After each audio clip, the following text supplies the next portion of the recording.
Bismillahirrohmanirrohim. Assalamualaikum warahmatullahi wabarakatuh. Selamat pagi anak-anak ibu semuanya. Bagaimana kabar hari ini? Semoga kalian sehat walafiat. Alangkah baiknya sebelum belajar, mari kita berdoa. Berdoa dimulai. Selesai. Hari ini kita masuk ke pembelajaran 2. Kemarin kita telah melewati pembelajaran 1. Silakan simak videonya. Apakah adik-adik pernah makan gulali? Gulali itu semacam permen ya adik-adik. Nah, kita bisa membuat gulali dengan berbagai macam alat dan bahan yang sederhana. Gulali adalah sejenis permen yang terbuat dari gula pasir. Rasanya manis dan mudah membuatnya. Sambil membuat gulali, cermati perubahan wujud yang terjadi. Nah, untuk membuat gulali, kalian bisa menyiapkan alat dan bahan sebagai berikut ini. Ada 500 gram gula pasir ya adik-adik ya. Lalu ada 200 ml air matang, pewarna makanan, dan tusuk sate. Itu adalah alat dan bahan yang kita gunakan untuk membuat gulali ya. Ingat, ada gula pasir, ada air matang, dan ada pewarna makanan, lalu ada tusuk sate. Lalu cara membuatnya bagaimana Kak Citra? Jadi cara membuatnya, campurkan 500 gram gula pasir dengan 200 ml air matang. Kemudian tambahkan pewarna jika diperlukan. Aduk campuran tersebut hingga merata. Kemudian panaskan di atas api yang sedang adik-adik. Aduk-aduk terus hingga mendidih dan airnya mulai berkurang.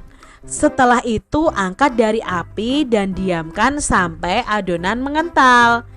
Jika sudah dingin dan mengental, maka adonan gulali tersebut sudah boleh dibentuk. Lilitkan pada tusuk sate dan bentuk menjadi aneka bentuk yang kamu sukai. Itu tadi langkah-langkah membuat gulali adik-adik. Nah, ini adalah contoh gambarnya. Ini adalah adonan tadi, gula dan air ya adik-adik ya, yang dimasak dengan api yang sedang. Lalu ketika gula dengan air itu dicampur, gula itu dari benda padat adik-adik. Nah, itu akan mencair dan menyatu dengan airnya. Nah, saat menyatu dengan airnya, maka air dan gula ini akan mengental adik-adik ya, mengental seperti ini. Lalu kalian bisa beri pewarna makanan. Misalnya ini pewarna makanannya adalah merah dan hijau. Nah, kalau sudah mulai mengental dan airnya mulai berkurang, itu bisa kalian angkat, kalian mulai dinginkan dan kalian bentuk pakai tusuk sate seperti ini.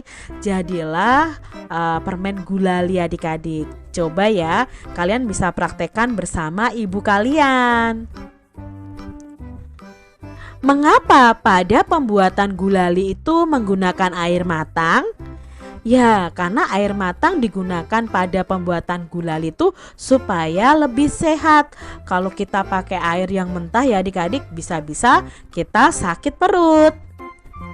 Lalu berikutnya, apa perubahan wujud yang terjadi pada pembuatan gulali?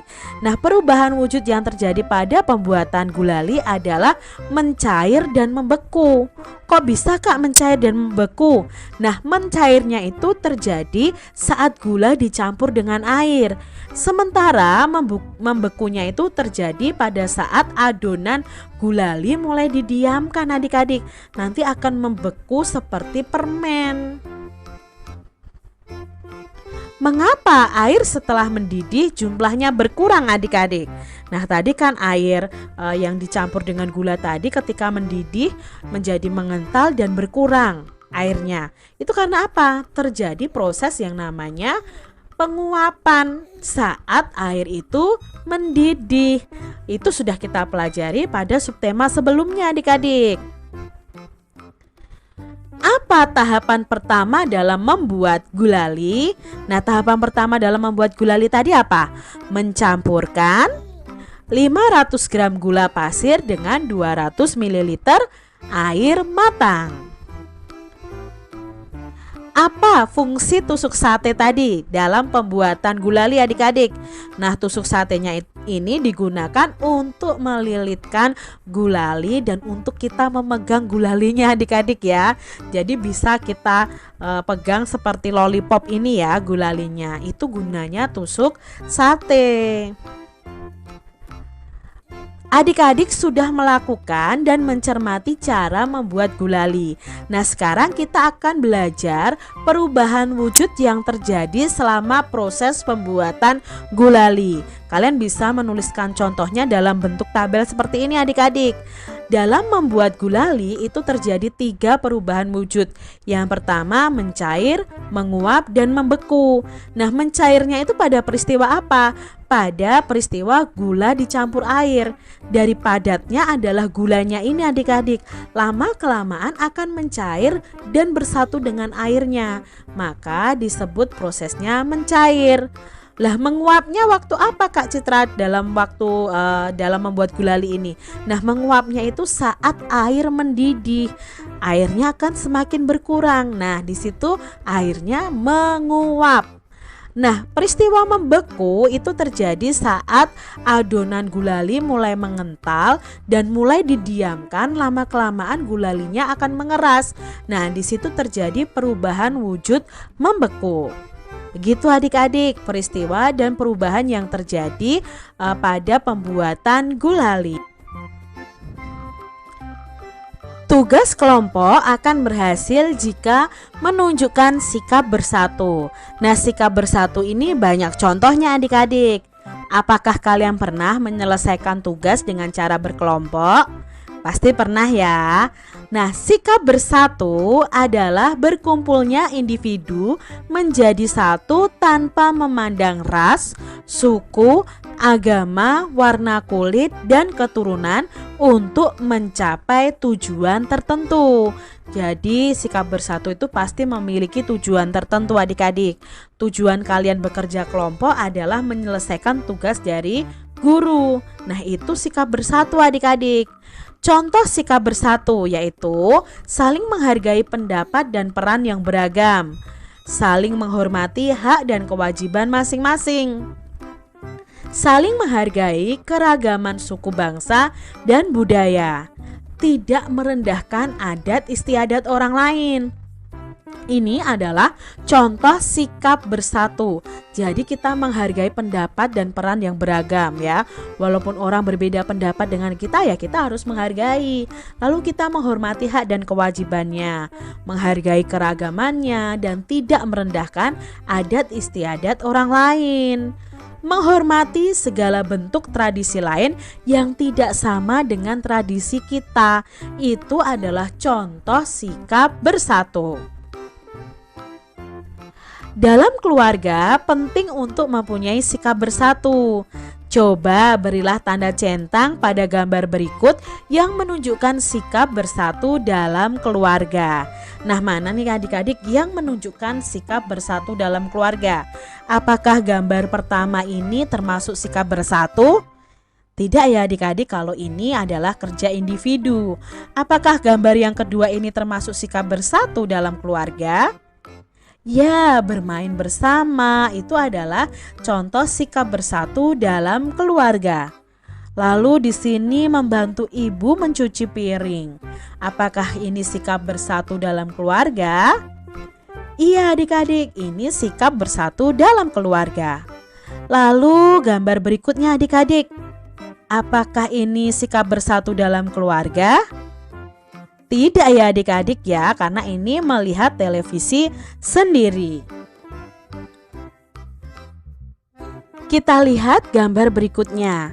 Apakah gambar yang berikutnya ini menunjukkan sikap bersatu dalam keluarga?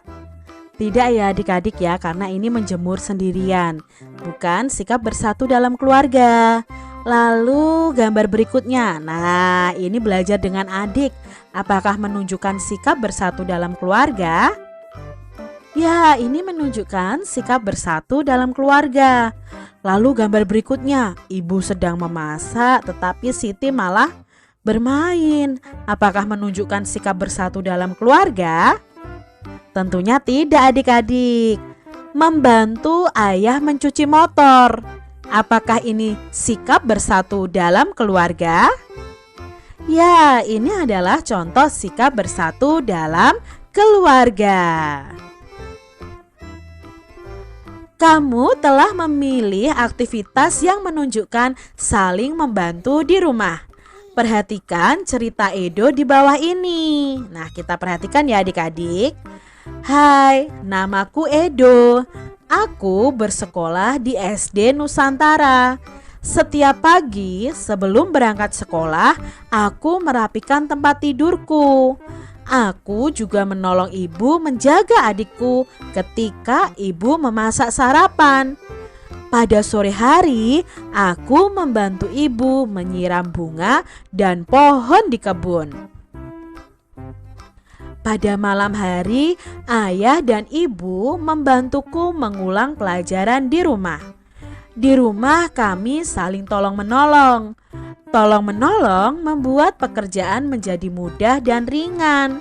Aku pun menjadi semakin sayang kepada ayah dan ibu.